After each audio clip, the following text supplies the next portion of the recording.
እንደዚህ አይነት ቻሌንጅ የሆነ የሎጋሪዝም ጥያቄ ሶልቭ ማድረግ ከቻላችሁ ሙሉ በሙሉ የሎጋሪዝም ኮንሰፕት ገብቷችኋል ማለት ነው። ጥያቄው የሚለው what is the simplified form of 3 the power of square root of log of 7 to the base 3 minus 7 the power of square root of log of 3 to the base 7 ነው የሚለው። ስለዚህ ይህን ጥያቄ ለመስራት 3 the power of square root of log of 7 to the base 3 ከዛ ይሄንን log of 7 to the base 3 over log of 7 to the base 3 እናበዛዋለን times log of 7 to the base 3 over log of 7 to the base 3 minus 7 the power of square root of log of 3 to the base 7 ማለት ነው። ከዛ ይሄኛው ከስኩዌር ሩት ይወጣል 3 the power of log of 7 to the base 3 ሆኖ ይወጣል። ከዛ ታይምስ 1 over square root of log of 7 to the base 3 ይሆናል minus 7 the power of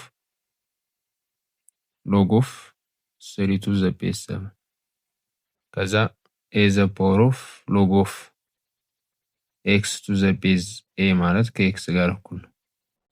ከዛ ይሄ ማለት ከ7 ጋር እኩል ነው ማለት ነው በዚህ ፎርሙላ። ስለዚህ 7 the power of ይሆናል 7 the power of 1 over square root of log of 7 to the base 3 minus 7 the power of square root of log 3 to the base 7 ይሆናል።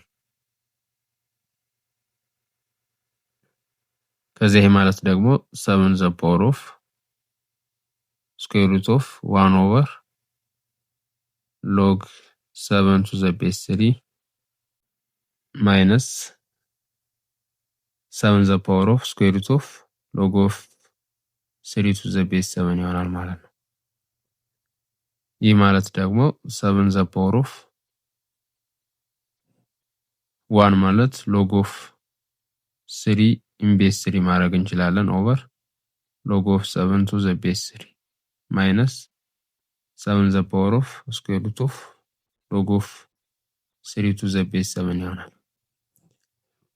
ከዛ ደግሞ log of a to the base c over log of b to the base c ማለት log of a to the base b ጋር አንድ ነው። ስለዚህ ማለት 7 the power of log of 3 to the base 7 ማለት ነው minus 7 the power of square root of log of 3 to the base 7 ይሆናል። ከዚህ ይሄ አይደንቲካል ናቸው። ስለዚህ ኢኳል ከሆኑ ሲቀናነሱ 0 ይመጣል ማለት ነው። ስለዚህ ፋይናሊ መልሱ የዚህ ጥያቄ 0 ይሆናል ማለት ነው።